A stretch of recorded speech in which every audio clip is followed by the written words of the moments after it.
صاحب آپ سے بات ہو رہی تھی ہلکا رواب ذوق کے حوالے سے، آپ نے منشا صاحب کے حوالے سے بات کی، تو مجھے بتائیں کہ ہلکا رواب ذوق میں تنقید کا جو معیار ہے یا اس کی اہمیت ہے اس فورم کی، وہ کتنی رہ گئی ہے؟ یا یہ آپ نے قریش صاحب عجیب سا ٹاپک چھیڑ دیا ہے.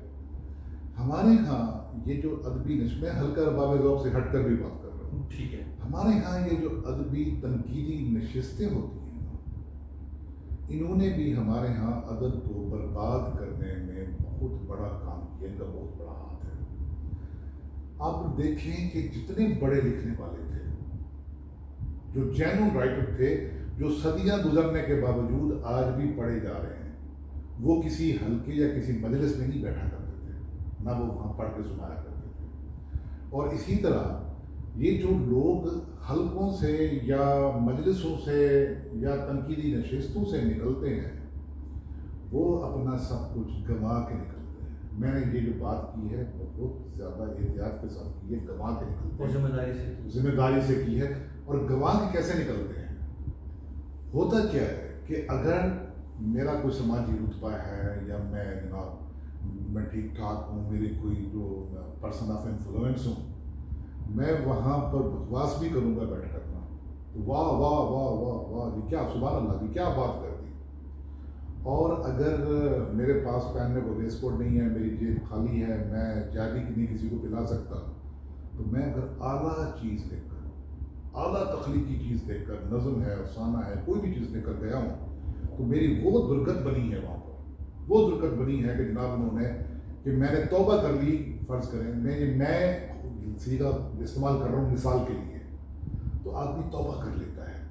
تو ہوتا کیا ہے کہ جو خام خواہ کی واہ واہ ہے اور جو خام خواہ کی تنقید ہے، یہ دونوں برباد کر دیتی ہے. آدمی اپنا آپ کھو کے آتا ہے.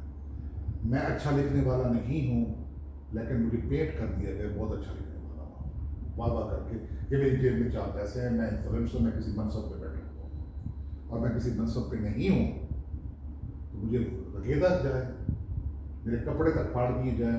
میں مثال کے طور پر کہہ رہا ہوں کہ میں وہاں سے ننگا ہو کے باہر نکلوں، تو پھر کیا فائدہ؟ جن کا آپ نے دیکھیں کہ یہ بڑے بڑے ناول نگار، بڑے بڑے فکشن رائٹر، لاطین امریکہ کے، رشیا کے، فلاں کے، یہ کون سا حلقوں میں بیٹھتے تھے؟ یہ جو بنائے جاتے ہیں نا نشستیں اور یہ تنظیمیں اور یہ جناب سب کچھ، یہ تو صرف جو ایک اپنا خاص حلقہ ہوتا ہے نا. آپ اپنا تھوڑا سا ماضی میں جا کے دیکھیں کہ کیا تھا. فنون اور اوراق کی کیا جنگ تھی آپ کے سامنے ہے نا.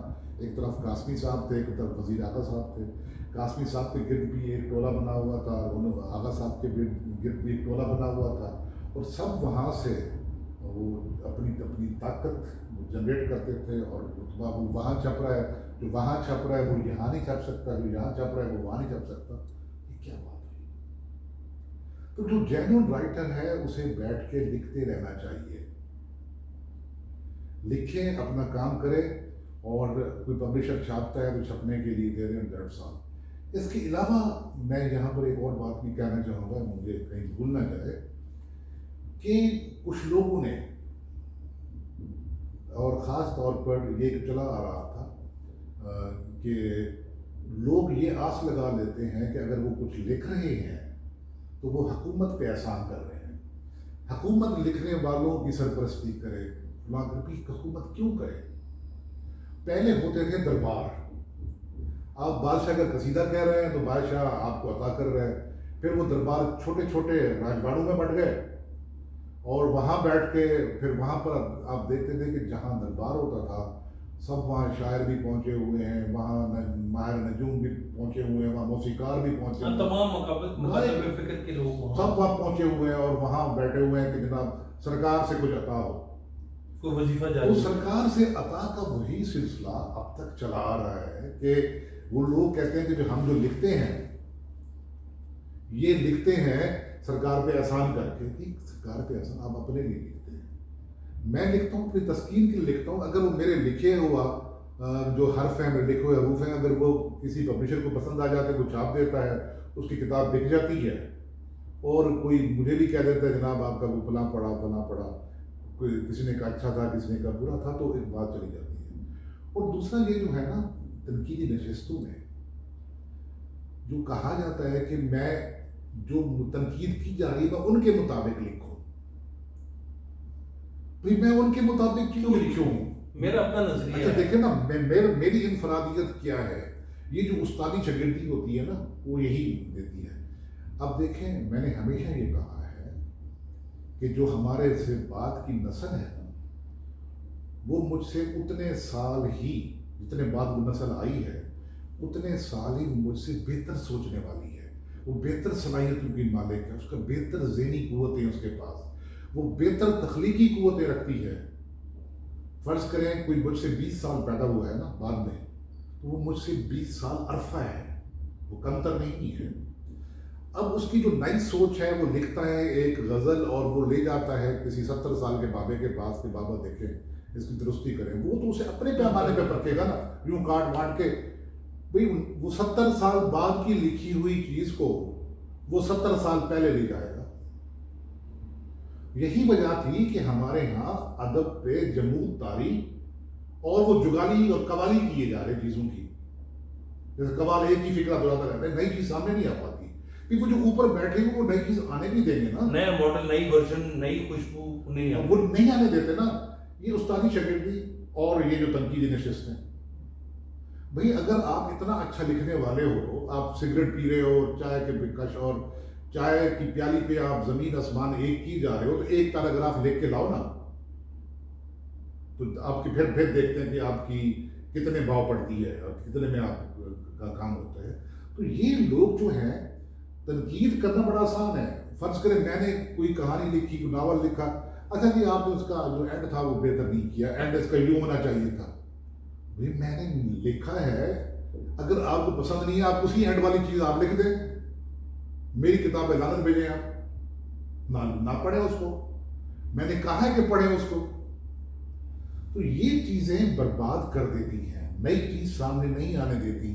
جو ادب پہ جمود طاری ہے، ادب ہمارا ایک گدلے پانی کا جوہر بنا ہوا ہے، جیسے بدبو اٹھ رہی ہے. جب تک اس میں نیا پانی شامل، نئی سوچ شامل نہیں ہوگی. ہم نے تو آگے بند باندھے ہوئے ہیں، یہ جناب فلاں استاد کا بند ہے، یہ فلاں استاد کا بند ہے، یہ فلاں صاحب کا بند ہے.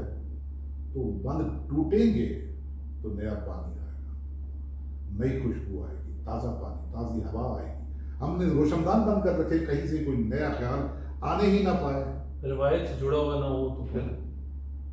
مجھے یاد ہے کہ ایک زمانہ وہ بھی تھا جب میں ان دنوں ریڈیو ملتان پہ تھا، ہمارے قریب تھے، اللہ تعالیٰ ان کو بری کی رحمت کرے. وہ کہتے تھے کہ خواجہ غلام فرید رحمۃ اللہ علیہ انہوں نے جو کافی لکھ دی اس کے بعد کافی کا لکھنا کفر ہے، کوئی اور کافی لکھ نہیں سکتا. وہی کافی تو ایک صنف ہے، ان سے پہلے بھی لکھی جاتی رہی، ان کے بعد بھی لکھی جا رہی ہے اور لکھی جائے اور لکھی جاتی رہے گی.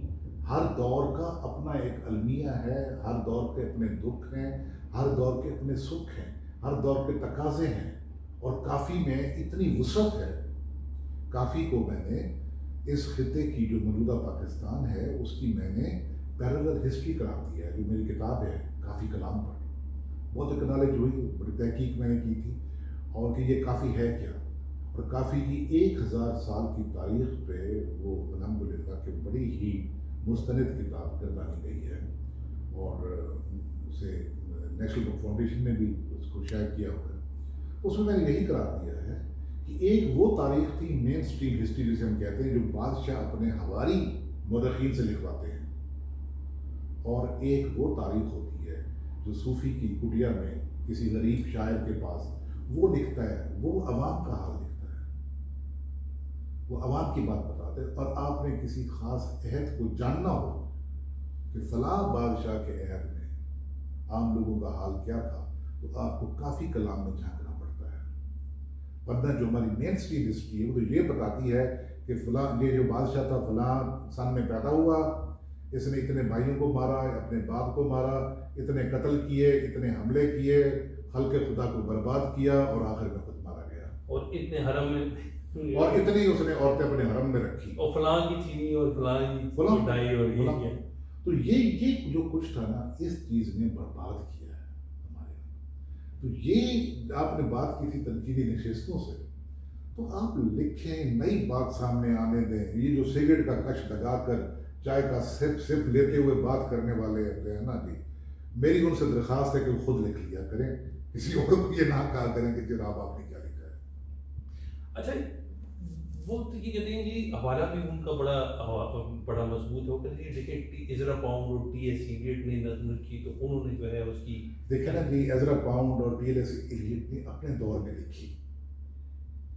اگر ان پر بھی کوئی آج کا نقاد بیٹھا ہوتا تو ان کو وہ نہ لکھنے دیتا. بھی آج کے دور کی بات کرنے دیں، لکھنے دیں.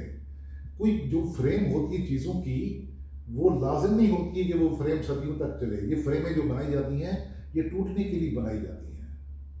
یہ جو بحریں ہوتی ہیں نا، پامال بحریں، ان کو چھوڑ کر غزل کی نئی بحریں تلاش کی جاتی ہیں. یہ جو طریقہ ہے نا پامال طریقہ کہانی کہنے کا، اس کو چھوڑ کے نیا طریقہ اپنائیں گے تو آج کا آدمی پڑھے گا. آج کا آدمی ایزرا پاؤنڈ اور ٹی ایس ایلیٹ کے دور کا نہیں ہے.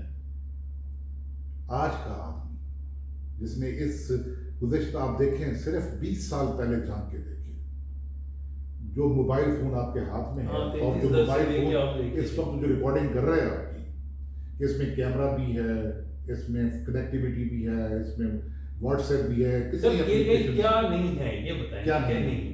تو آج سے 20 سال پہلے اس کا کنسیپٹ تھا؟ کبھی بھی نہیں. آپ اپنے ہاتھ میں کائنات لیے پھرتے ہیں. درست. تو پھر یہ جو تھا، اگر میں کہوں کہ جناب یہ جو موبائل فون ہے یہ ایزرا پاؤنڈ کے دور کا ہونا چاہیے، اس میں یہ فریم کیوں ہے، اس میں جو اپلیکیشن یہ روایت سے جڑا ہوا نہیں، یہ روایت سے جڑا ہوا نہیں ہے. پھر روایت کی ایسی کی تیسی، یہ روایت کیا ہوئی؟ پھر روایتیں بنائی جاتی ہیں. یہ روایتیں انسان خوشی کے لیے، ادب خوشی کے لیے استعمال نہیں ہوتی، نہ انسان خوشی کے لیے استعمال ہوتی ہیں. روایتیں ہوتی ہیں ادب کو فراواں کرنے کے لیے. اور جب ادب فراواں ہونے کی راہ میں کوئی روایت مذاہم ہو رہی ہے تو روایت کو ایک طرف کریں اور آگے نکلیں. نیا جہان تخلیق کریں، نئی چیز سامنے لائیں تاکہ لوگ آپ کو پڑھیں. اچھا حفیظ صاحب، آپ کا تو پورا نظریہ آپ مطلب چینج کر رہے ہیں نا، کہ آپ تو کہہ رہے ہیں آنے نہیں، وہ چھٹ جائے گا، مطلب کہنے دیں، ہر کسی کو روک نہ لگائیں. مطلب 100 بندہ آتا ہے، بے شک وہ انٹرینڈ ہو، غیر تربیت یافتہ ہو، وہ اپنے طور پہ مطالعہ کرے، اپنے طور پہ سیکھے، تو وہ کہیں نہ کہیں جا کے جو ہے وہ نہ بھی کرے. کون سے لوگ جو اتنے بڑے بڑے لوگ یہ مطالعہ کر کے لکھنے والے بنے تھے؟ جب آپ مطالعہ کرتے ہیں تو آپ کسی کے فریم میں چلے جاتے ہیں، آپ کسی کے زون میں چلے جاتے ہیں، کسی کے ڈومین میں چلے جاتے ہیں. مجھے اس سوال سے چڑ ہوتی جب وہ کہتا ہے جناب اچھا جی آپ کس ادیب سے متاثر ہیں، جناب کس فلاں شاعر سے متاثر ہیں. بھائی متاثر ہوتے تو پھر میں تو اسی کا قوال ہو گیا، تالی بجانے والا پیچھے ہو گیا نا. تو یہ جو پیش رو نہ، وہ پیش رو کس سے متاثر ہے؟ بھائی یہ متاثر ہونا، آج کل تو لوگ کرونا سے متاثر ہوتے ہیں. تو یہ جو عذاب ہیں، ان عذاب کو سر سے ایک طرف کریں، لکھیں. آپ کو آج کے عہد میں نہیں پڑھا جائے گا تو کل کے عہد میں پڑھا جائے گا، نہیں پڑھا جائے گا تو جہاں اور بہت سے لوگ بھیڑ بکریوں کی طرح مر گئے، اگر ہم لوگ بھی مر گئے تو پھر کیا ہو گیا؟ اس میں ایک تھیوری ہے بیولوجی کی نا، آپ کی نگاہ سے گزری ہوگی، struggle for existence and survival of the fittest. آپ یہ ایک جہان کو آنے دیں. اس کا تجربہ کیا تھا نا کہ ایک مٹھ مٹر کے بیچ دانوں کی ایک گملے میں ڈال دی تھی، جو جس نے وہ یکدم اگے، سارے ہو گئے، سارے برابر کٹ کے. لیکن اس میں سے کچھ دن کے بعد کچھ پودے اوپر ہونے لگے اور باقی پیرش ہوتے گئے، ختم ہوتے گئے. ان لوگوں کو آنے دیں، نئے لکھنے والوں کو آنے دیں، قدغن نہ لگائیں. جن میں دم ہوگا، سروائیول آف دی فٹیسٹ، جو فٹ ہوگا وہ سروائیو کرے گا. اور ایگزسٹنس کی اسٹرگل میں سب کو آنے دیں. اگر آپ اسٹرگل میں سب کو نہیں آنے دیتے، امبارگوز لگاتے ہیں، پابندیاں لگاتے ہیں، دیٹ مینس آپ ان کے جو بیسک رائٹس ہیں، ہیومن رائٹس ہیں، آپ ان کو نظر انداز کر رہے ہیں، ان کو نگیٹ کر رہے ہیں. آنے دیں ان کو.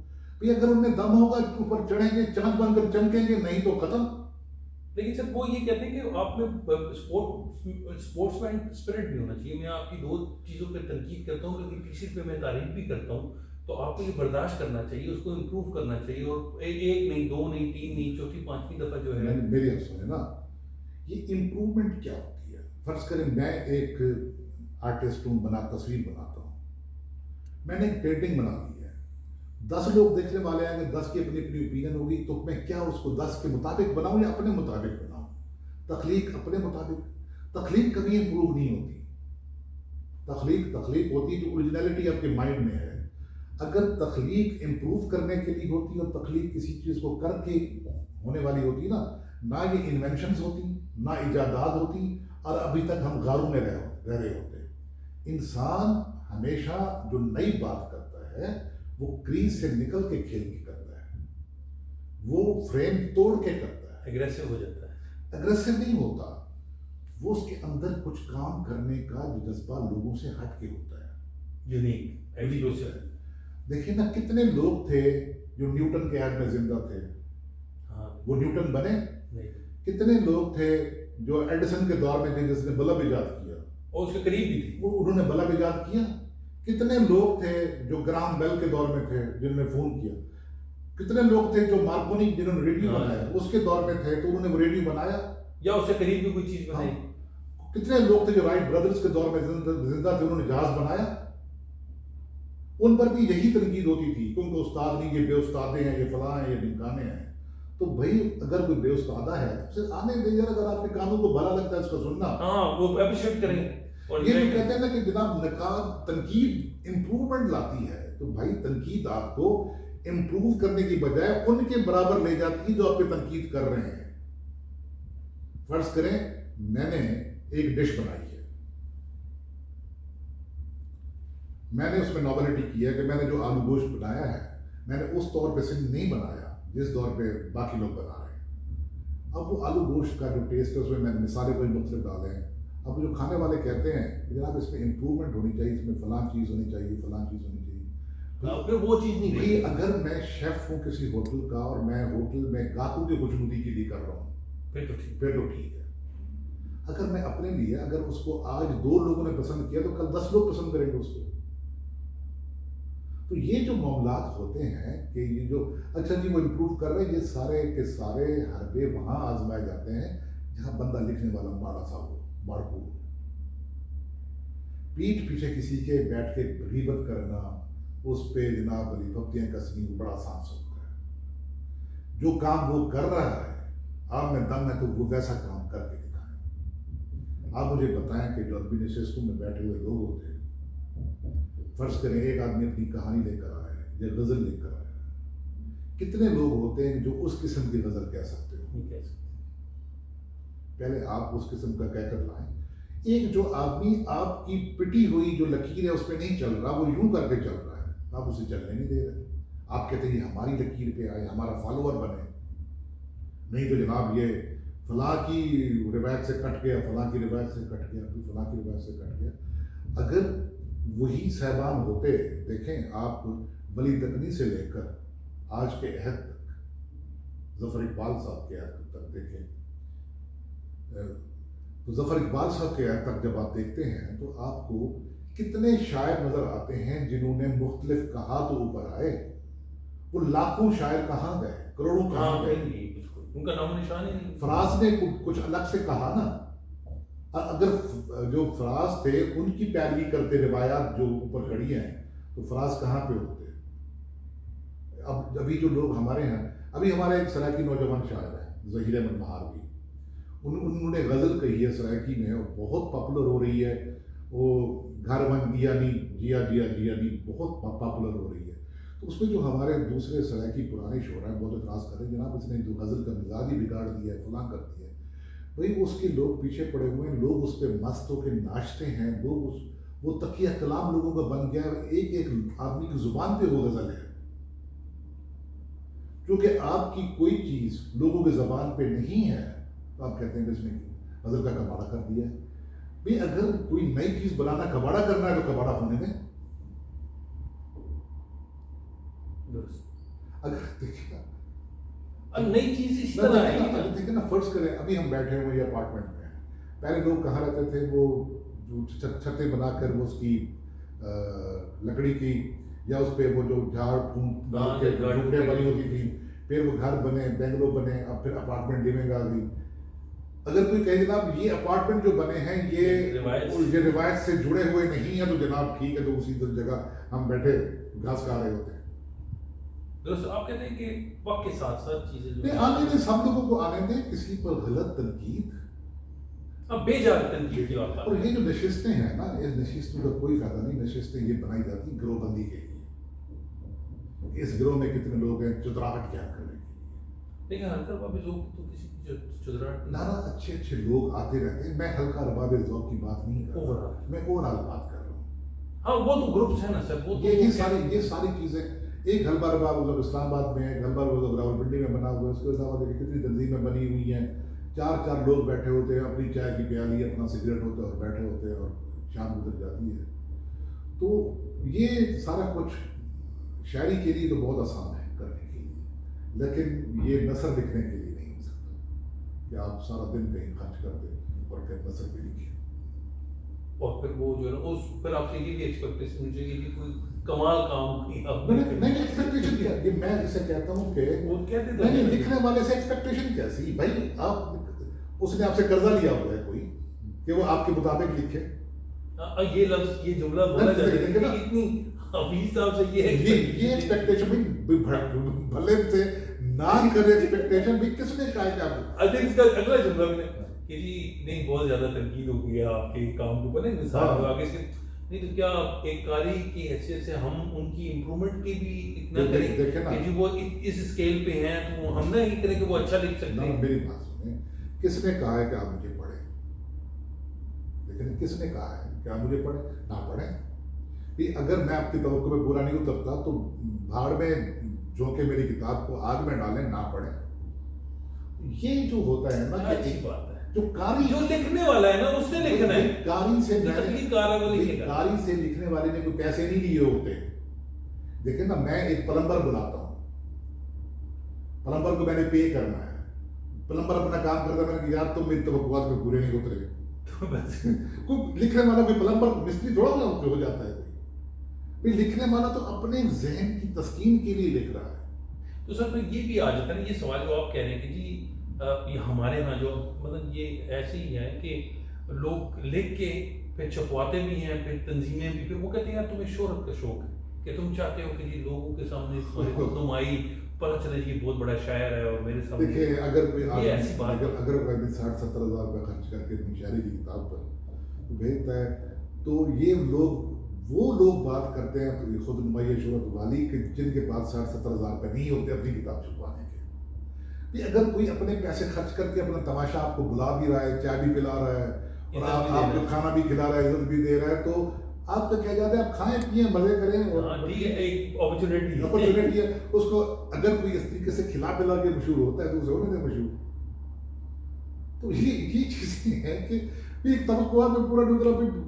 میں نے آپ کے لیے تھوڑا لکھا تھا کہ توقعات میں پورا نہیں اترا. یہ بڑی عجیب بات کر کے لیکن لکھنے والا کبھی قاری کو ذہن میں رکھ کے نہیں لکھتا. یہ صرف وہاں ہوتا ہے کہ آپ کو فلم بنا ڈرامہ یا اسکرپٹ مارکیٹ میں آپ پیسے وصول کر رہے ہیں. ایک فلاں نے ایک کسی فلم ڈائریکٹر نے پروڈیوسر نے آپ کو انگیج کیا ہے، جیسے پلمبر، وہ تو آپ نے کرنا ہے اسی طرح. جو مارکیٹ کی ڈیمانڈ ہے اس کے مطابق وہ لکھیں گے تو آپ کو پیسے ملیں گے. ایک بندہ بیٹھا ہے، اس نے راتیں خراب کی، بیوی بچوں کے ساتھ نہیں بیٹھا، وہ لکھتا رہا، اس نے اپنی تسکین کی. اس کے اندر جو غصہ تھا، ابال تھا، اس کے اندر جو رومانس بنا ہوا تھا، موسم اچھا تھا، خراب تھا، اس نے کام کیا، اپنا ٹائم دیا، رکھ دیا، کسی پبلشر نے اٹھا لیا، اس کو چھاپ دیا. اگر آپ کو اس کے نام سے نفرت ہے، اس کے کام سے نفرت ہے، بابا کس نے کہا ہے کہ اس کو پڑھو؟ وہ یہاں نہیں پڑھا جائے گا تو کسی اور ملک میں پڑھا جائے گا، کسی اور محلے میں پڑھا جائے گا، کسی اور شہر میں پڑھا جائے گا، کسی اور دوستوں کے حلقے میں پڑھا جائے گا. اور کوئی نہیں پڑھے گا تو دیمک تو ہے نا اس کو کھانے کے لیے، تو ٹھیک ہے دیمک کھا جائے گا. صحیح. پھر سر اگر اس طرح لکھنے والے آ جائیں گے تو ایک سوال یہ بھی ہوتا ہے کہ جی آپ کیسے تربیت کر رہے ہیں نوجوان نسل کی؟ آپ آنے والے لوگوں کو کیا کر رہے ہیں؟ آپ تو ادب کریٹ کر رہے ہیں، یہ کوئی مذاق نہیں ہے، یہ ذمہ داری ہے. ادب کیا ہوتا ہے آپ دیکھیں نا، ادب یہ جو لوک گیت آپ سنتے ہیں اور اب مسور ہو جاتے ہیں ککڑا دھنی دیا وہ ویلے بتی نہیں بان یا سمجھ میری بات سمجھ میری بات جو سارے سنتے ہیں انہوں نے کہاں سے تربیت لے کر لکھا تھا کہ آج تک زندہ ہے وہ. یہ کوئی وہ نہیں ہے کوئی کیا اچھی بات ہے کہ کوئی مستری کا کام نہیں ہے کوئی الیکٹریشین کا کام نہیں ہے کہ کوئی تربیت بس ہو گیا آپ سے تو کوئی شاکار تو یہ تو اترتا ہے پھر تو آپ آوج کی طرف جا رہے ہیں نا. آمد کہاں گئی آپ کی آمد ہو رہی ہے بھی اس نے 10 بے وزنی لکھتی ہیں تو 11ویں وزن میں لکھ دے گا نا. وہ اپنی ٹیون بنایا کر. بابا جی چشتی کتنے بڑے موسیقار گزرے ہمارے یہاں کے, وہ ماچس کی ڈبی پہ دھن بناتے تھے. خواجہ خورشید انور کس کے شاگرد تھے؟ آئی سی ایس افسر تھے. آئی سی ایس کے امتحان دے کے چھوڑ دیا لوگوں نے. وہ کس کے شاگرد تھے؟ اتنا بڑا موسیقار. کہاں سے اترتی تھی ان پہ موسیقی کی وہ جو لہر؟ صحیح ہے. تخلیق ہوتی ہے. تخلیق میں تربیت نہیں ہوتی.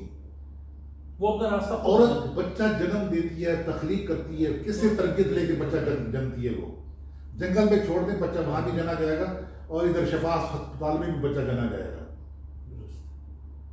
ایک وہ ہے بلی ہے کوئی مویشی ہیں جانور ہیں جنگل میں کھڑے ہوئے ہیں وہاں وہ اپنے بچے دیتے ہیں. کون تربیت دیتا ہے انہیں؟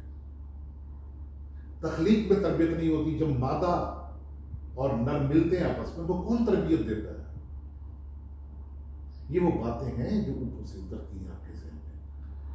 قسمت کی دیوی اگر مہربان ہے آپ کو ایسی چیز آج اتر جاتی ہے. یہ کوئی لوہارا درخانہ نہیں ہوتا کہ سیکھنا پڑے. لیکن کہتے ہیں سر ہنر تو سیکھنے کا یہ ہنر نہیں ہے نا. پھر وہ بات آ جاتی ہے نا سر وہ یہ کہتے ہیں نا میں ان سے نہیں کرتا. یہ ہنر نہیں ہوتا. مجھے کس نے بتایا کس طرح لکھو؟ مجھے تو کسی نے نہیں بتایا. لیکن سر آپ تو ایکسیپشنل کیس ہے نا. ایکسیپشنل دیکھیں نا جو ہوتے ہیں جو اس نئی لیول پہ آ سکتے ہیں وہ خود بخود ایک تاریخ کا اپنا ایک سلسلہ ہے. اللہ تعالیٰ کا ایک اپنا نظام ہے. ابھی جو میں نے مثال دیا سروائیول آف دی فٹسٹ والی وہی آپ دیکھیے کہ جو بیج توانا ہوتا ہے اسی کا پودا اوپر تک جاتا ہے. مٹر کے دانے ڈالے نا اس میں سے باقی سارے پیرش ہوتے ہیں. تو یہ ساری چیزیں اسی طریقے سے چلتی رہتی ہیں.